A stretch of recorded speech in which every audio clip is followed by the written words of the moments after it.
Every morning, before the sun fully rose, when the neon sign of the quiet roadside diner still flickered against the pale sky, Clara tied her apron and began another shift that felt both ordinary and quietly meaningful. Among the early customers, nursing black coffee and tired workers, grabbing a quick bite, there was always him, the old man who sat in the same corner booth, shoulders slightly hunched, coat worn thin with time. He never ordered much.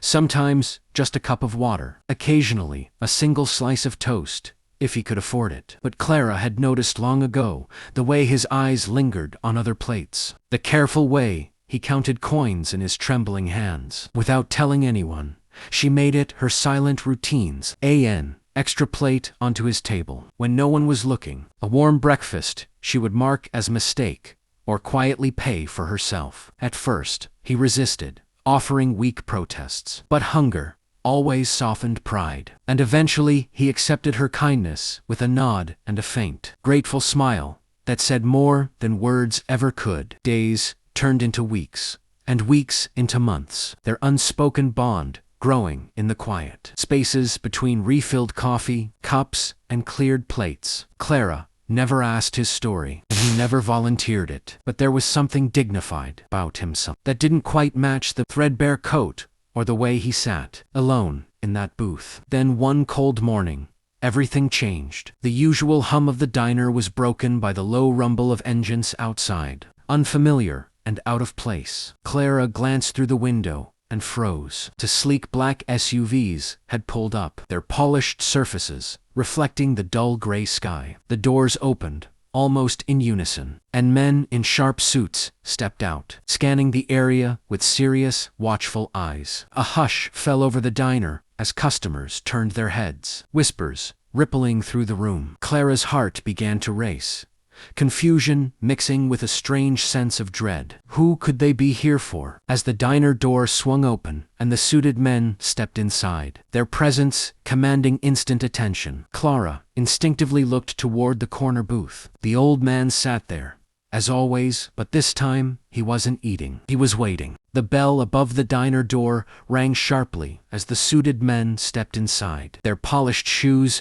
echoing against the checkered floor, instantly silencing the usual morning chatter. Clara stood frozen behind the counter, a coffee pot still in her hand, her eyes darting between the strangers and the old man in the corner booth. The air felt heavier, charged with something she couldn't explain. The men didn't look around like customers. They moved with purpose, scanning faces until their gaze settled exactly where hers had already gone. Without a word, they walked straight toward the old man. Every step seemed deliberate, almost rehearsed. Clara's heart pounded as she watched one of them stop beside the booth and gently say, "Sir, it's time." The old man looked up, and for the first time since she had known him, there was no hesitation in his eyes, only quiet authority. Slowly, he placed his napkin on the table and stood, his posture suddenly straighter, stronger, as if the weight of years had lifted in a single moment. The diner watched in stunned silence as one of the men draped a fine coat over his shoulders, replacing the worn one he had been wearing for months. Clara felt her breath catch in her throat. This wasn't just any forgotten man. This was someone important, someone who had chosen to disappear. As he turned to leave, his eyes met hers, and in that brief moment, everything unspoken between them seemed to surface. Gratitude, respect, and something deeper, something that made Clara's chest tighten. But before she could say anything, he gave her a small, knowing nod and walked toward the door, the men forming a quiet escort around him. Outside, the SUVs waited like a different world entirely. The door closed behind them,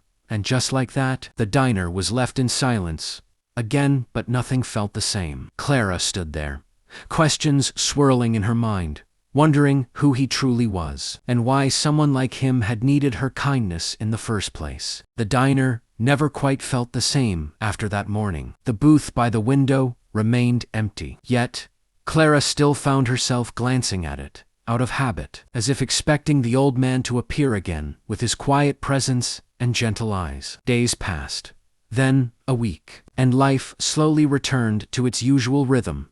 But a strange sense of absence lingered, like a story left unfinished. One afternoon, just as Clara was wiping down the counter, the low hum of an engine outside made her pause. Her heart skipped. Through the glass, she saw a single black SUV parked neatly by the curb. This time, there was no dramatic entrance, no group of men, just one sharply dressed driver, stepping out and walking toward the diner with calm purpose. The bell rang softly as he entered, holding a small, elegant envelope in his hand. "Are you Clara?" he asked politely. Her fingers tightened slightly around the cloth. "Yes, that's me." Without another word, he handed her the envelope and gave a respectful nod before turning and leaving as quietly as he had come. Confused, Clara stared at the envelope for a moment before carefully opening it. Inside was a handwritten letter, the paper thick and expensive, the handwriting steady and familiar. "Dear Clara, you fed me when I had nothing,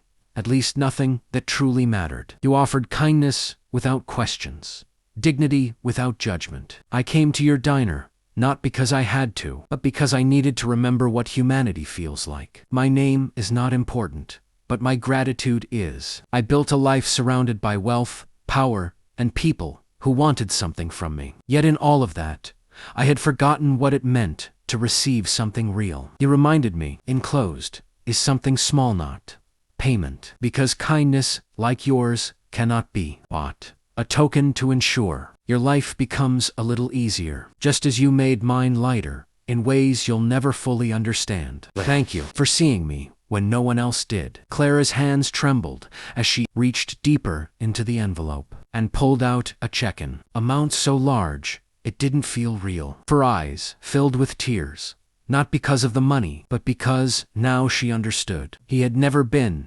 just a lonely old man. He had been someone searching for something money couldn't buy, and somehow she had given it to him. For the first time, Clara looked at that empty booth and smiled softly, not with sadness, but with quiet pride, because sometimes the smallest acts of kindness don't just change a day, they change a life forever.